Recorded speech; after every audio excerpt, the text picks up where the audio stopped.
Antes de lermos, vamos falar com o autor da palavra.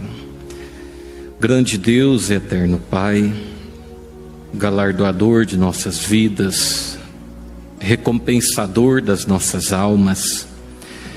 Senhor, estarmos aqui, ó Deus, é um milagre, ó Pai. É um milagre. É o maior milagre que pode ocorrer.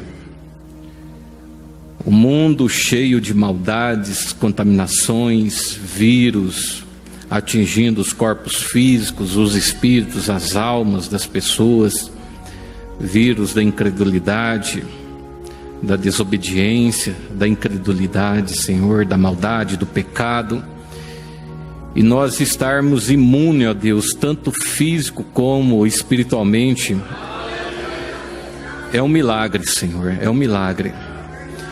Senhor, nós colocamos, ó Pai, tudo diante de Ti, Senhor, e cremos na resposta do Senhor, ó Deus, e na ação do Senhor, ó Pai, em nome de Jesus Cristo. Amém, Jesus. No demais, irmãos meus, fortalecei-vos no Senhor e na força do seu poder. Revesti-vos de toda a armadura de Deus, para que possais estar firmes contra as astutas ciladas do diabo. Porque não temos que lutar contra carne e sangue, mas sim contra os principados, contra as potestades, contra os príncipes das trevas deste século, contra as hostes espirituais da maldade nos lugares celestiais. E Apocalipse 3:21 é a promessa: ao que vencer, lhe concederei que se assente comigo no meu trono, assim como eu venci e me assentei com meu Pai no seu trono. Amém? Deus abençoe essa palavra. Podeis assentar. Uma escritura nós encontramos que Paulo ele está recomendando justamente aos efesianos, uma igreja pequena em número, porém Paulo, quando escrevia a eles, escrevia com muita profundidade. Não houve uma segunda epístola aos Efésios e uma epístola pequena de apenas 6 capítulos, diferente de uma Coríntios, né? Os Coríntios que teve 2 cartas endereçadas e com vários capítulos. Porém, nós temos aprendido com o irmão Brana que nós precisávamos também dos muitos erros e frequentes de Coríntios para que nós aprendêssemos com eles também. Mas Paulo, quando escrevia aos Efesianos, ele escrevia com mais profundidade, a iniciar a sua carta já falando de predestinação, de eleição. Ele sabia que era uma igreja mais amadurecida. E mesmo tratando com tamanha profundidade, ele não deixou de dar sua recomendação, né?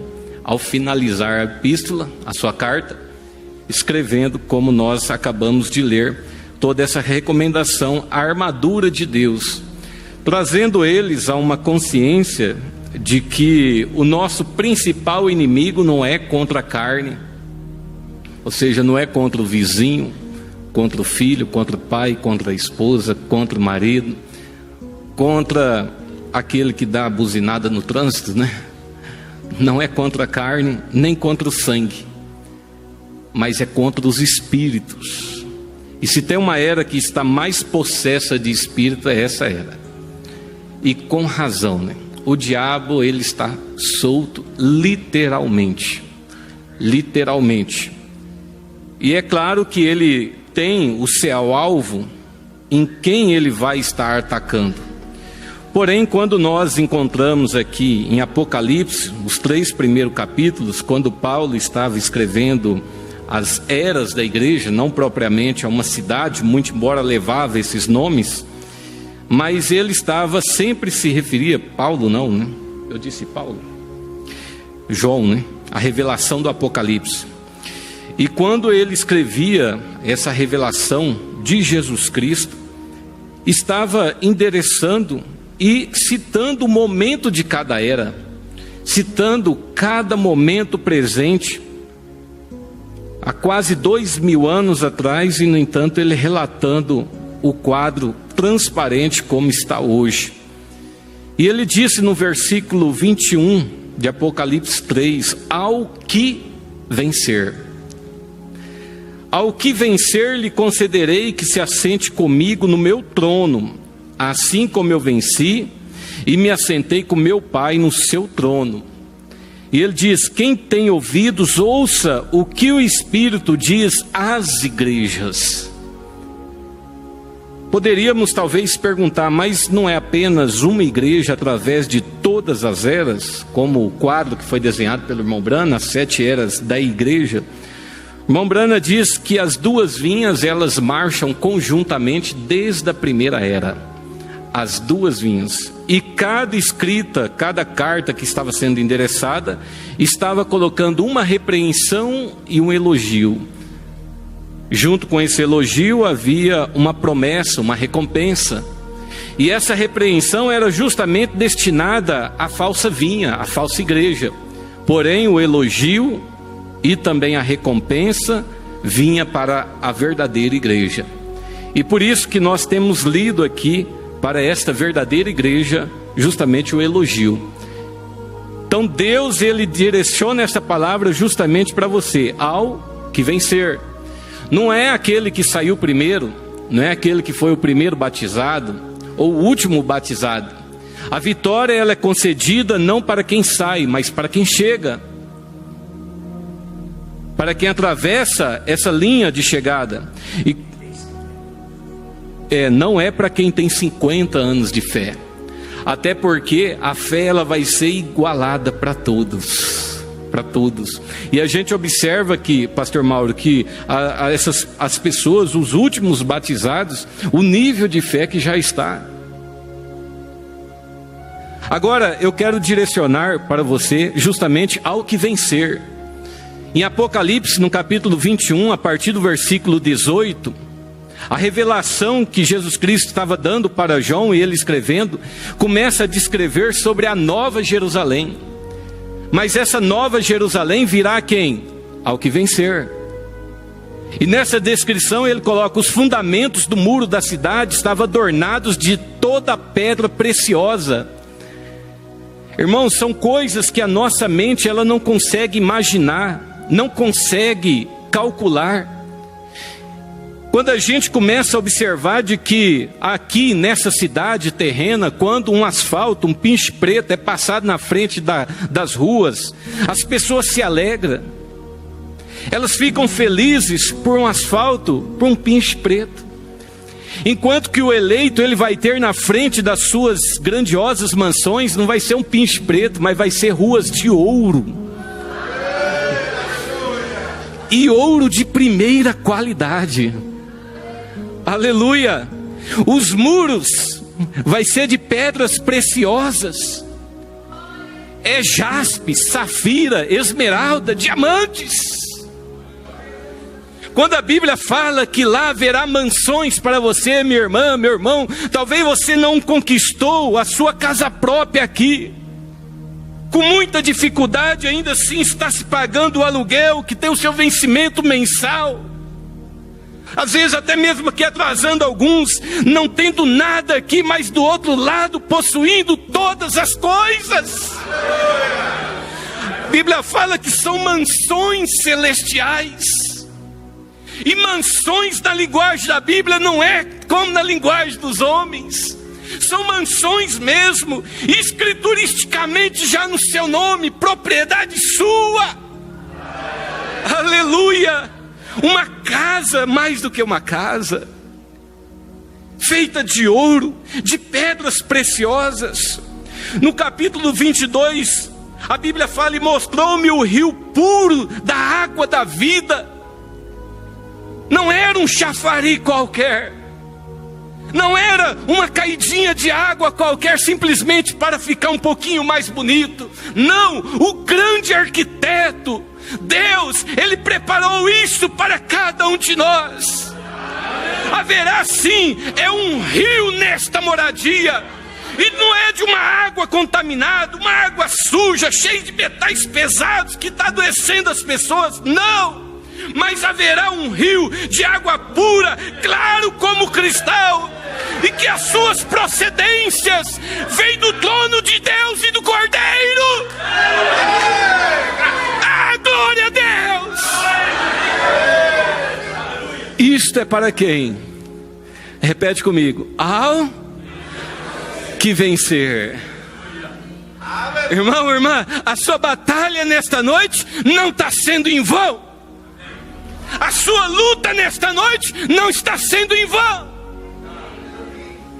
Versículo 2. No meio da sua praça, meu Deus, ainda tem praça ainda. Para onde você vai, Mauro? Eu vou ali na pracinha ali conversar com Noé. Vai com Deus. Eu, Anderson, onde você vai? Eu vou ali conversar com Abraão. Renato, você vai ir? Não, estou aguardando Daniel aqui na minha mansão aqui. É, glória a Deus! Aleluia! Louvado seja Deus! No meio da sua praça, e de uma e de outra banda do rio, estava a árvore da vida, que produz 12 frutos, dando seu fruto de mês em mês, e as folhas da árvore são para a saúde das nações. Aqueles que estão estendendo um copo de água fria a esta alma eleita, eles não ficarão sem recompensas. Aleluia! E ali nunca mais haverá maldição contra alguém. Você não presta, palavra de baixo. Não entra ali. Nunca haverá maldição contra alguém. Nela estará o trono de Deus e do Cordeiro, e os seus servos o servirão, e verão o seu rosto, e na sua testa estará o seu nome. E ali não haverá mais noite, não necessitarão de lâmpada, nem de luz do sol. Não tem sinal de internet, não tem Enel, não tem nada lá desse tipo. É, irmão, todo esse materialismo, ele ficará aqui, vai se tornar cinza. Porque o Senhor Deus os alumia e reinarão para todos sempre, a eternidade afora. Isso para quem? Ao que vencer, aleluia. Isso é para você, é para nós. Você está feliz com isso? Graças a Deus por isso. Na mensagem Hebreus capítulo 3, o parágrafo 138 a seguir, o profeta de Deus disse: Deus gosta de te colocar em problemas. Deus gosta. Depois nós vamos ver mais adiante o porquê que Deus permite tudo isto. Ele gosta de trazer problemas e ver o que você fará sobre isto. Então ele simplesmente parou o Mar Vermelho, e a primeira coisa que você sabe, marcharam diretamente por aquele lugar. Então ele mandou o quê? Faraó atrás deles. Vem como Deus gosta de fazer isso. Ele gosta de mostrar o seu poder e amor. Ele é Deus, e Ele simplesmente gosta de te mostrar quem é Ele. Aleluia! Então a forma como Deus se manifesta é através do quê? Dos problemas, das dificuldades. A manifestação do poder sobrenatural de Deus vem através dos problemas. A manifestação dele ser o curador vem através da doença. A manifestação dele ser o libertador vem através do quê? Das dificuldades mesmo. Aleluia! Ele gosta de mostrar o seu poder, o seu amor. E o problema disto é, hoje as pessoas dizem: aqueles dias já passaram. Não, como pode Deus se mostrar quando lhe é ensinado tal besteira como esta? Mas Deus gosta de se manifestar, aleluia. Aqui vem os filhos de Israel andando na luz, Moisés indo adiante deles. Ali estavam eles: venham por este caminho, Deus está chamando, nós estamos saindo, estamos indo para a terra prometida. Esta era a mensagem de Moisés. Oh, aleluia! Aqui estamos indo para a terra prometida, e todo mundo estava cantando, feliz, satisfeito, alegre, regozijando. Agora nós vamos para o que é nosso. Aqui estava todos eles gritando e pulando e tendo um bom tempo, vocês sabem. E a primeira coisa que você sabe foi que eles olharam para trás e disseram: oh, o que é aquela poeira? Sempre tem alguém no grupo que olha para trás e começa a ver a poeira. Não é todos que estão olhando adiante, olhando para frente, mas olhou para trás. O que é aquela poeira? E um deles subiu numa colina e disse: oh, puxa, é o exército de Faraó. Deus disse: por que vocês estão com tanto medo? E o temor, ele começa a surgir no coração. É tudo que o diabo quer. É o momento da dúvida. É o momento em que a pessoa para e começa a perguntar: será que isso é para mim mesmo? Será que Deus estava nesse momento? Essa era a hora de nós termos saído mesmo do Egito? Será que Deus estava com Moisés mesmo? Será que essa mensagem era de Deus? Porque quando a pessoa começa a duvidar, ele começa a ter medo, ele começa a titubear, e ele começa a não enxergar mais as promessas, mas ele começa a enxergar o problema. Porque quando Jesus ele estava caminhando sobre o mar, em que aqueles discípulos avistaram ele, a princípio começavam a achar que era um fantasma, cheio de dúvida, de temor, cheio de medo no coração. E quando Jesus manifestou que era ele, Pedro audaciosamente já disse: Senhor, se és tu, eu quero ir ao teu encontro. E ele disse: então venha, Pedro. Tudo que Pedro tinha que fazer era fixar nesta palavra. E Pedro ele começou a andar sobre as águas. A Bíblia assim relata. Seu princípio, a sua jornada, o seu caminhar estava tudo bem. Mas enquanto ele olhava para Jesus Cristo, mas no meio da sua jornada, ele tirou os olhos de Cristo. Ele tirou os olhos do Salvador. Ele tirou os olhos do Cordeiro Imaculado. E ele começou a olhar para a tempestade, para as ondas da vida. E ele começou a olhar para os problemas que estavam à sua direita, à sua esquerda. E aquilo entrou no seu coração e ele começou a se afundar. E muitas das vezes o que nós temos que fazer é voltar os nossos olhos para a palavra. Voltar os nossos olhos para o original. Voltar os nossos olhos para Jesus. Porque senão as coisas irão afundar. Mas Pedro, ele sabia quem era Jesus. E você, irmão, talvez através da internet também você sabe quem é Jesus.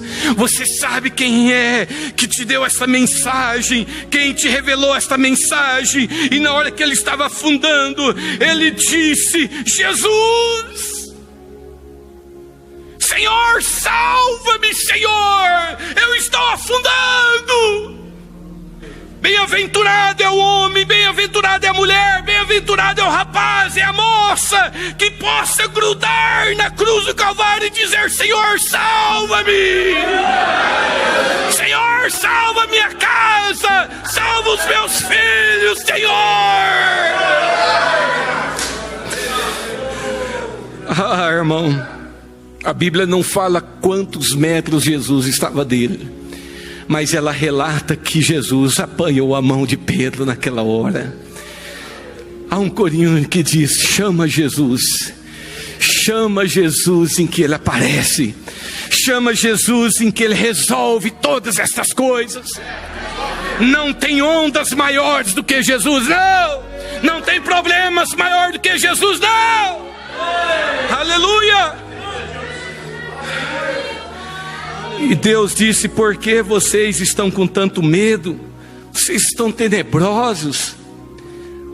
E a agitação, irmãos, foi tamanha de que aquilo chegou ao profeta de Deus.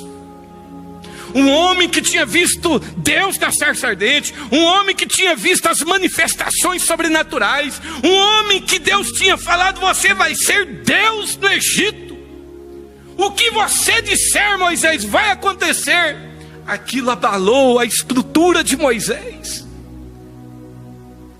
Um povo agitado, um sacerdote agitado, um profeta agitado, começou a clamar. E a resposta de Deus foi: por que clamas a mim? E muitas das vezes acontece isso, irmãos. Às vezes nós nos colocamos de joelho e vamos clamar, e Deus está falando: por que clamas a mim?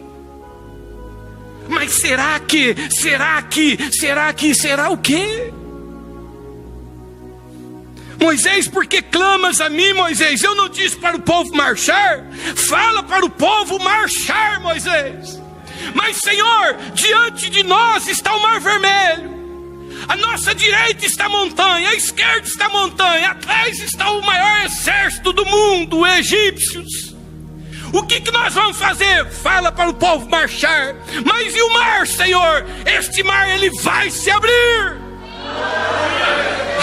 Irmão, se você observar toda a sua jornada pregressa, você vai ver quantos mares foram abertos. Aleluia. Deus tem os seus caminhos. Se os seus caminhos é por cima, se é por baixo, se é por transladação, qualquer que seja, Deus vai te levar lá. Aleluia! Glória a Deus. Laodiceia, a era de Laodiceia, 143. Para a gente já caminhar para o final, o profeta de Deus disse: ó eleito de Deus, guarde-se. Essa mensagem é para nós, é para mim, é para você. Atenção aqui, atenção. Ó eleito de Deus, guarde-se. Eleita, guarde-se, estude bem, seja cuidadoso. Opere sua salvação com temor e tremor. Esse temor aqui não é medo, mas é reverência, respeito.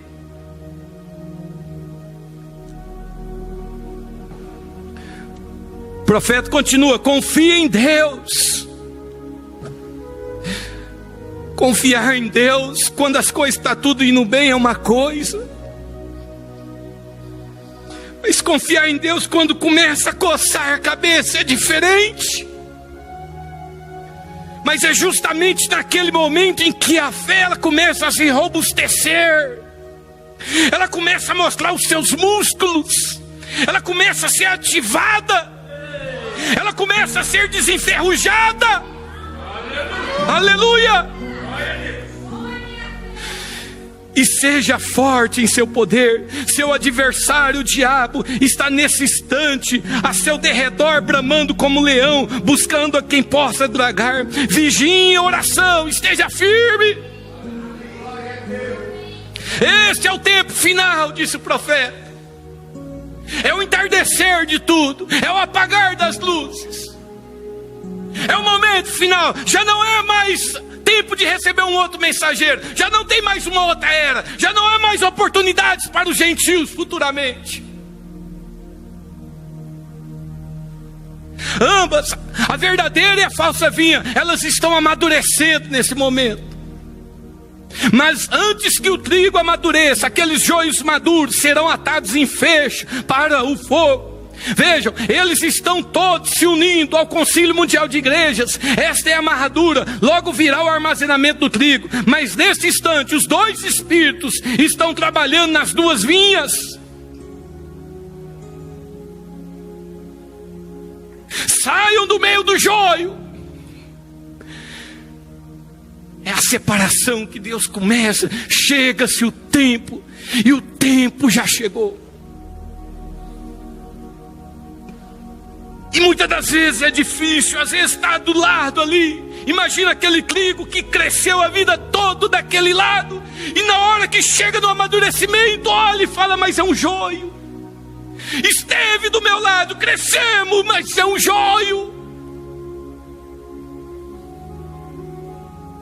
Comece a vencer aquilo que você possa ter considerado como agradável ao seu Senhor. E o profeta diz: qualifique-se para reinar. Antes de assumir qualquer função, antes de você atuar na sua área profissional, você passa por um processo de qualificação. E o irmão Branham diz: qualifique-se para reinar. Você nasceu para reinar, minha irmã. Meu irmão, você nasceu para reinar. Há uma nova Jerusalém. E todos esses processos que nós estamos passando aqui na terra é uma qualificação para reinar lá, para estar do seu lado e governar com Ele, disse o profeta. Ao que vencer, eu lhe darei que se assente comigo no meu trono, assim como eu venci e assentei no meu trono com meu Pai. Agora, o que é que devemos vencer? Esta é a pergunta normal para se fazer aqui, mas não é o verdadeiro pensamento deste verso, porque não é tanto que devemos vencer, mas como devemos vencer.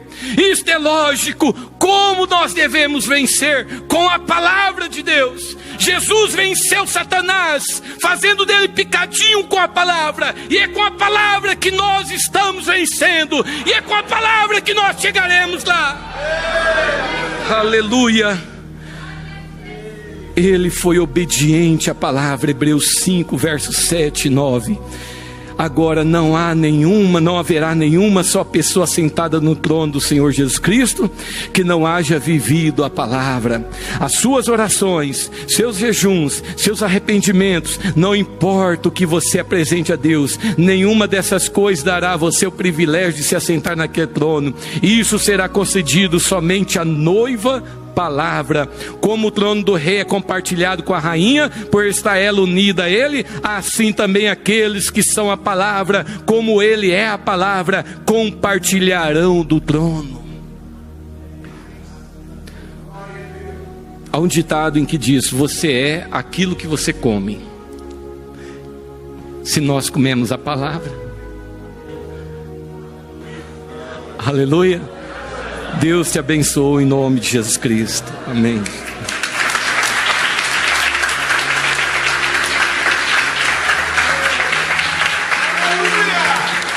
Vamos ficar de pé, vamos levantar as nossas mãos, vamos dar glória a Deus, vamos louvar ao Senhor neste momento.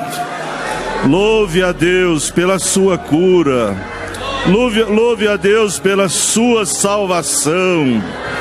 Louve a Deus por você fazer parte da noiva do Senhor Jesus Cristo.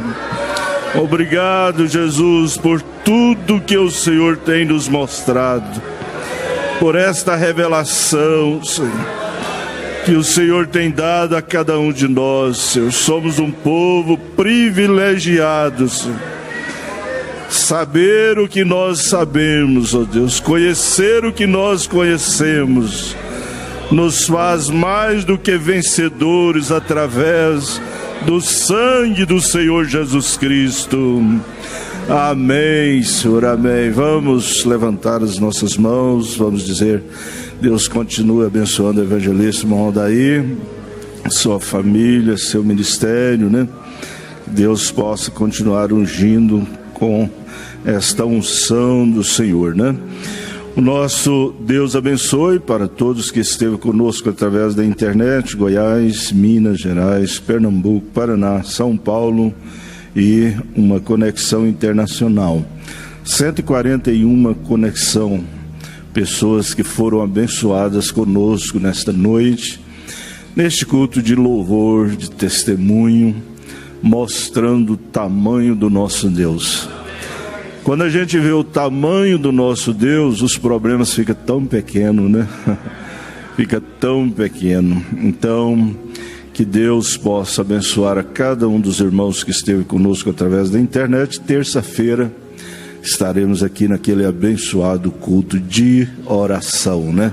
Agora aquele abraço fraternal, um Deus abençoe. E até terça-feira, se o Senhor nos permitir. Deus abençoe a todos. Um hino de saída, irmão Adriano e a irmã Ludmila, né?